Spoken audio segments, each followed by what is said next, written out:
Starting a laser business can be fun, but you can burn a hole right through that dream if you go in it blind. I've been running my own laser business since 2014, and I'm going to tell you everything you should consider before you start your own laser business. There are so many reasons why people get a laser. Perhaps you got one because you just like crafting and it's a fun little gadget for you to play around with. Or maybe you took this big investment in yourself in order to make a business out of it. Either way, there's a lot of questions you should be asking yourself so you get started on the right path. I do have a download that you can get and follow along, or just think about it real hard in your head or take some notes. But here's question number one you should be asking yourself. What is it that you want to sell? Now, I have a little bit of a story for you because when I started, I didn't know what to sell. So if you still don't know quite what it is you want to focus on, that is okay. Don't let anyone tell you that you need to have all your ducks in a row. Just the fact that you know you have these ducks is great. But once you have some of these ideas floating around in your head, what's important on thinking about is what type of laser you're going to need to make these items. I have seen a lot of commercials, if you will, for lasers out there in the world these days, especially on Instagram Reels and whatever, that make it seem like their lasers might be a little more capable of making things than would be suitable for the business you want. For example, if I were to try to make 20 keychains on my CO2 40-watt laser, that would take me less than half an hour. However, if I were to make the same thing with, say, a Glowforge Aura or a diode laser, maybe a 20-watt or less, it's going to take hours upon hours to make the same products. So really think, what is it that you want to make and what type of laser is going to be suitable for that?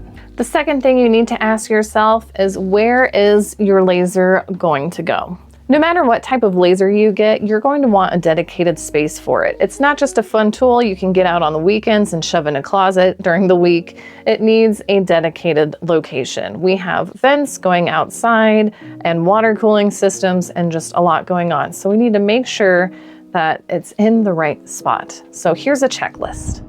How are you going to vent the fumes? It needs to either be by a window that you can snake the vents into, or have some sort of ventilation system to suck it out and blow it out of your house. There are also indoor ventilation filtration systems, which are super pricey, but it might be the only option for you depending on your space. So look into those costs. 2, you need an adequate power source. You don't want to be plugging this thing into, say, one of my kitchen outlets, because I can't have my microwave and coffee machine running at the same time. So the last thing you want is for someone to start a pot of coffee and then your laser job gets ruined completely because the power got shut off. 3, I recommend a low traffic area. If it is on your kitchen table and you've got toddlers and dogs and shenanigans around you, you don't want any of that near your laser baby. Okay, it is very sensitive and it will joustle things in there, perhaps while your laser is running, thus ruining it, or things will get unplugged, water will spray everywhere. It's a mess. We don't want that. The third thing to consider is, where do you want to sell your products? There's a million places for you to sell your handmade goods, whether it be online or in person. I have seen a lot of YouTube videos saying some are super bad when they're actually okay, and some are really great when they're actually not. So do a little bit of research and consider these points. 1, if you want to sell somewhere like eBay or Etsy or even Amazon handmade, just know that it does take some upfront costs. For example, Etsy charges you 20 cents a listing. eBay might have some restrictions when you start, and Amazon handmade is a little bit hard to get into and their fees are kind of up there. However, a lot of these come with their own storefront and customer base, which is a great way to kind of hit the ground running when you start a business. While we're on the subject of the internet, perhaps you want your own website. I'm not going to try to sell you on any website. This isn't sponsored by anybody. It can be kind of hard to get your own website started. There's quite a learning curve, even if you get a website that's already kind of put together for you, like a Shopify or a WooCommerce. There's still a lot to learn. Plus, there are more costs for that. There's monthly fees as well as that URL fee and so on. So I definitely recommend it, but you don't have to stress out about it if it's just not quite on the table yet. Perhaps to get started, you just want to sell to your friends and family, and that's awesome. Are you a shy person? Because that's not going to help you out at all. Once you start making your products, you kind of have to really start being like, hey, Susan, you know, I'm making coasters now. Isn't it you and your husband's anniversary soon? Perhaps you should make a fun little something for the man cave. And just putting ideas out into people's heads and generating that business, because it takes a while for people to know that this is something you do and they will seek you out. So at the start, you need to seek them out. Craft fairs and Comic-Cons and little marketplaces that pop up are how I really started to make money when I started.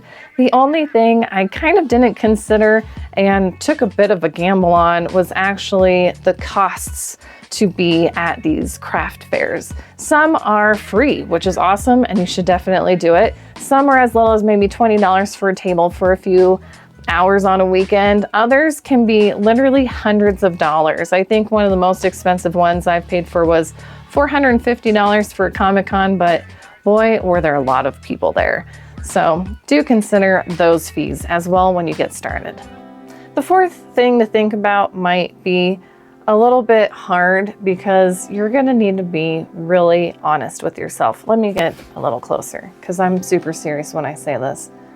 How much time do you really have to start this business?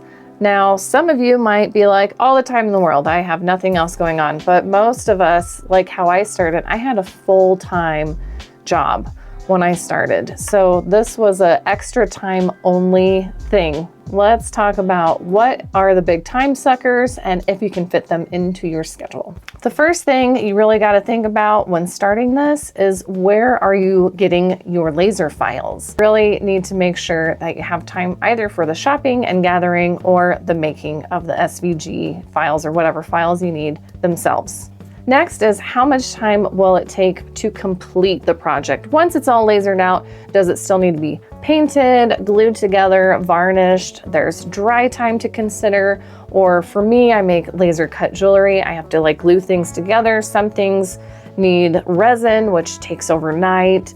And it's all part of that time you need to consider for finishing your projects. Now we want to start selling it. Are you selling it online? Now we need to take time making product pictures, editing it, making product titles and descriptions and keywords all flow together. That takes a surprising amount of time, especially if you have maybe 5 or 10 new products and you want to get them all online. It's gonna take a little while. Next, let's say you're not even going to put them on the internet. That's not a concern for you. Great, we're getting ready for a craft show. We want at least, depending on what it is you make, 50 to 100 items to sell. If they're bigger things, maybe a little bit less, but if you're selling keychains, you're gonna want more than like 5 keychains on your table, right? So how much time will it take for you to stock this entire table?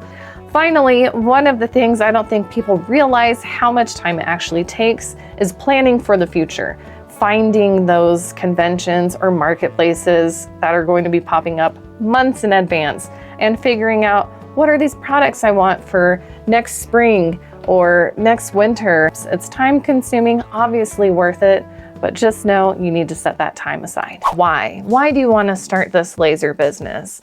And the reason why I don't think that should be the first question you ask yourself is because us free spirit kind of creator, crafty types out there are just always cycling ideas through our heads, and it shouldn't have to be cut off right away with, is this a serious idea or not? Because it's the what ifs in life that sometimes surprise us, getting us to the next chapters of our lives.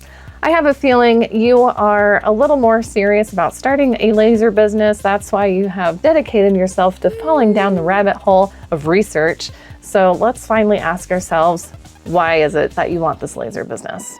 Perhaps the why is because you've been thinking about doing this for a long time. And if that's the case, do it.